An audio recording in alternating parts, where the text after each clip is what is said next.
अस्सलाम वालेकुम एवरीवन। क्या आप एक ही स्टाइल से बैंगन का भरता बना कर बोर हो चुके हैं?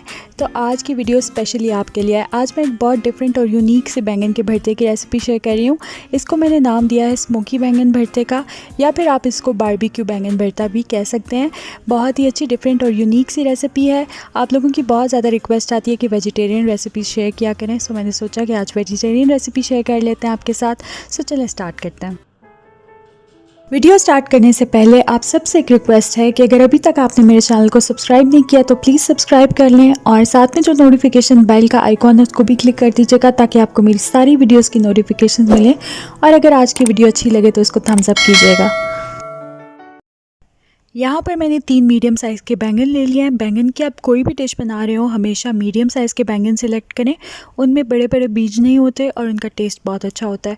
सो बैंगन को मैंने अच्छे से वॉश करने के बाद ड्राई कर लिया था, और अब इस तरह से 5-6 स्लिट्स लगा लिए मैंने इसके अंदर, और एक एक गार्लिक क्लोव मैं इंसर्ट कर रही हूँ।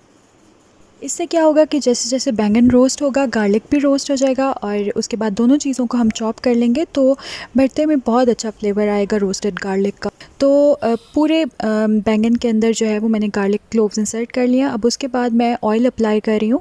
ऑयल अप्लाई करने से क्या होता है कि स्किन बहुत ईजीली रिमूव हो जाती है, अदरवाइज़ बहुत मैस होता है, स्टोव भी सारा ख़राब हो जाता है और काउंटर टॉप्स भी गंदे होते हैं। तो थोड़ा सा अगर आप ऑयल अप्लाई कर दें ना तो छिलका बहुत ईजीली रिमूव हो जाएगा। अब मैंने स्टोव पर एक स्टैंड रख दिया। अगर आपके पास स्टैंड नहीं है तो आप डायरेक्टली भी रोस्ट कर सकते हैं स्टोव के ऊपर। और स्टैंड पे मैंने ये एग प्लांट्स और इसके साथ 4 मीडियम साइज़ के टोमेटोज़ रख दिए हैं। इनको हमने इतना रोस्ट करना है कि स्किन जो है वो चार्ड हो जाए। मीडियम फ्लेम के ऊपर आप इनको रोस्ट करें, और ये आप देख सकते हैं कि स्किन जो है ना वो अब अच्छे से चार्ड हो गई है इसकी। तो बस अब हम फ्लेम से इसको हटा लेंगे, और उसके बाद जो है गरम गरम ही आपने बैंगन को पील कर लेना है। ठंडे होने का इसका वेट नहीं करना, वरना पील करने में मुश्किल होती है। और पानी में तो बिल्कुल भी नहीं डालना, वरना इसके सारे न्यूट्रिएंट्स, इसका जो फ्लेवर है ना वो पानी में ही निकल जाएगा। तो बस इस तरह से मैं छिलके उतार लूँगी सारे बैंगन के। टमाटर के भी मैंने छिलके रिमूव कर दिए, उनको भी मैंने जो है वो रफली कट कर लिया था। और बैंगन को जो है वो इस तरह से मैं कटिंग बोर्ड पर रख कर काट रही हूँ। बिल्कुल छोटा छोटा सा जो है ना मैंने इसको कट कर लिया था। आप चाहें तो मैश भी कर सकते हैं, बट मुझे जो है ना इस तरह का टेक्सचर ज़्यादा अच्छा लगता है, तो मैं कटिंग बोर्ड पर इसको बिल्कुल फाइनली जो है ना वो समझ लें आप चॉप कर लेती हूँ। तो ये रेडी हो गया है, और यहाँ पर जो है ना वो मैं एक कोयले का पीस रख रही हूँ ताकि थोड़ा सा जो है ये गर्म हो जाए, फिर हम इसको कोयले का धुआं भी देंगे एंड पर।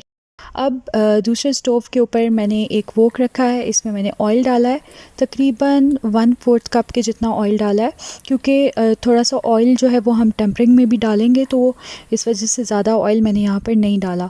साथ ही इसमें मैंने ऐड कर दिया एक मीडियम साइज़ का फाइनली चॉप्ड अनियन।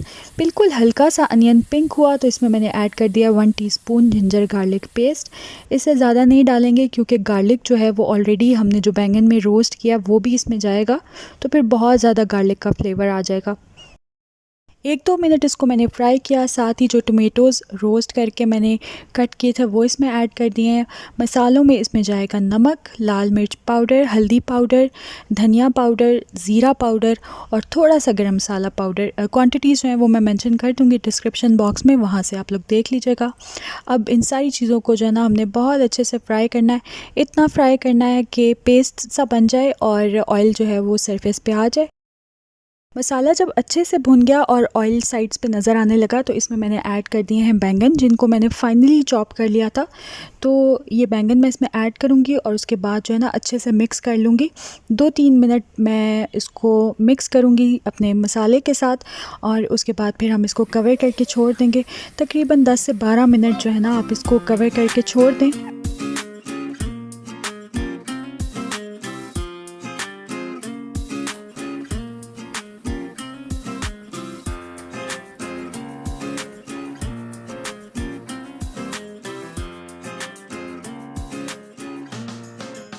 तकरीबन 10 से 12 मिनट मैंने कवर करके कुक किया था, और 5-6 मिनट आपने अच्छे से इसकी भुनाई कर लेनी है मीडियम फ्लेम के ऊपर।